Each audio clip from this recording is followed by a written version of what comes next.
Bonjour et bienvenue pour cette présentation de l'option Droit et grands enjeux du monde contemporain. Je m'appelle Mathieu Bénet, je suis prof de philosophie au lycée Stéphane Hessel de Toulouse. Je m'occuperai à la rentrée 2023 de l'option DGEMC, c'est son petit nom pour aller vite. Et donc je vais vous présenter cette option à vous, les parents d'élèves, ou à vous, chers élèves. Qu'est-ce que c'est sa place dans le bac, qu'est-ce qu'on y fait, et puis quel genre d'élève elle peut intéresser. Sachez aussi que je serai présent à la soirée de présentation des enseignements de spécialité mardi, pour discuter avec vous si vous êtes intéressé. Alors, l'option facultative droit et grands enjeux du monde contemporain, c'est une option qui n'existait pas jusqu'à présent au lycée Stéphane Hessel et on est vraiment très content de pouvoir la proposer dès la rentrée prochaine. Je précise, c'est uniquement pour les élèves de terminale. La première chose à savoir, c'est que ce n'est pas du tout une spécialité. C'est une option facultative, elle n'a pas la même place dans le bac, elle ne remplacera aucune spécialité, elle s'ajoute à vos deux spécialités de terminale. Pour le bac, elle représente un coefficient de 2 points qui s'ajoute aux 100 points d'un bac normal. Alors attention, pendant longtemps, dans les options facultatives, on ajoutait les points au-dessus de la moyenne. Mais c'est pas comme ça que ça se passe maintenant. Désormais, une option facultative, elle compte comme n'importe quelle autre moyenne du contrôle continu. Que les points soient au-dessus, tant mieux, mais aussi en dessous de la moyenne. C'est donc vraiment quelque chose à prendre en compte. C'est une option où on peut gagner des points et en perdre. Bon, un tout petit peu vu la taille du coefficient. En tout cas, c'est un investissement réel et important. Et DGEMC, c'est quand même 3 heures par semaine, une charge importante en plus des cours obligatoires. Il faut donc vraiment bien réfléchir à votre motivation. Que fait-on dans cette option? Eh bien d'abord, on va s'initier au droit. Alors évidemment, ce n'est pas une première année de licence de droit, elle ne remplacera jamais un vrai cours de droit, que vous ferez d'ailleurs après le bac, mais c'est tout de même l'occasion d'apprendre à naviguer un petit peu dans un code civil, un vocabulaire, et vous verrez d'ailleurs dans le programme qu'on a un petit peu de contenu réel à apprendre. Deuxièmement, on apprend, et c'est sans doute ce qui peut le plus vous motiver, à étudier les problèmes contemporains à travers le prisme du droit, et non plus à travers les outils que vous avez vus dans le bac jusqu'à présent. Enfin, l'année de terminale, c'est aussi une année d'orientation. Et dans la mesure du possible, on va essayer de découvrir les métiers liés au droit. Ils sont nombreux. Et évidemment, ça va dépendre des parcours individuels aussi, des spécialités des gens. Initiation, curiosité par rapport aux problèmes contemporains, un travail aussi sur l'orientation. Tout ça, ça a pour sens aussi de former la culture générale de l'élève, la dimension juridique de cette culture générale, bien sûr. Pourquoi faire des GEMC? La première raison, c'est effectivement, je crois, l'orientation.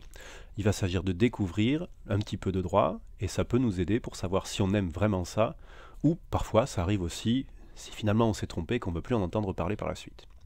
Deuxièmement, il y a le grand oral pour votre bac.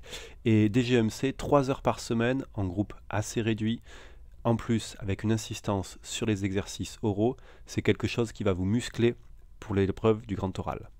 Enfin, parce que c'est aussi ça les études, il y a le plaisir d'apprendre et ce sont des choses qui m'intéressent et j'espère que si jamais vous venez, ce sont aussi des choses qui vous intéresseront et vous feront plaisir.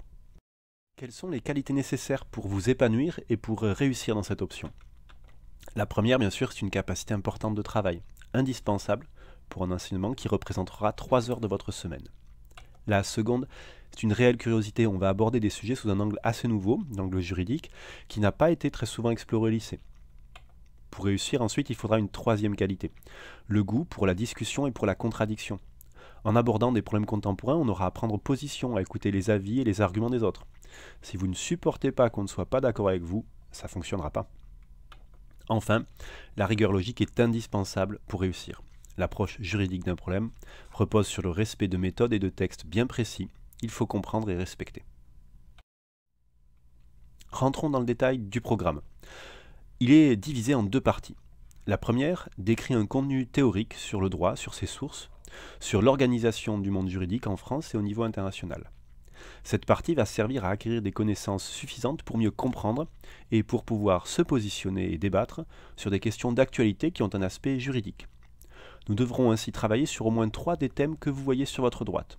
Par exemple, concernant les sujets de droit, les animaux sont-ils des choses, des personnes ou un truc intermédiaire? Par exemple, sur le thème de la personne et de la famille, quels sont les droits de l'enfant? Ceux d'un parent. Quelles sont aussi les règles qui existent ou qui pourraient devoir exister sur le thème des techniques médicales de procréation, de la fécondation in vitro à la pratique des mères porteuses. On pourra aussi, et encore, travailler sur la place des nouvelles technologies et sur la façon dont le droit les encadre ou devrait les encadrer. Il me semble en tout cas qu'il y a énormément de thèmes passionnants qu'on pourra travailler tranquillement pendant ces 3 heures. Alors, comment travaille-t-on? Eh bien, d'abord, il va falloir assimiler un certain nombre de contenus théoriques. Il y aura une partie de travail qui consiste à apprendre. Ensuite, sur les méthodes, on insiste profondément sur les oraux individuels, mais aussi sur les pratiques collectives. Débattre, simuler, pourquoi pas un procès, pourquoi pas aussi la rédaction d'une loi. Enfin, vu qu'il s'agit de susciter votre curiosité sur des domaines encore assez peu maîtrisés, la lecture et la recherche de votre côté en autonomie seront des outils indispensables. Voilà, j'espère que cette petite présentation vous aura aidé. N'hésitez pas à venir me retrouver mardi. Je serai ravi de répondre à vos questions et j'espère retrouver un certain nombre d'entre vous motivés et actifs dès la rentrée prochaine. Au revoir.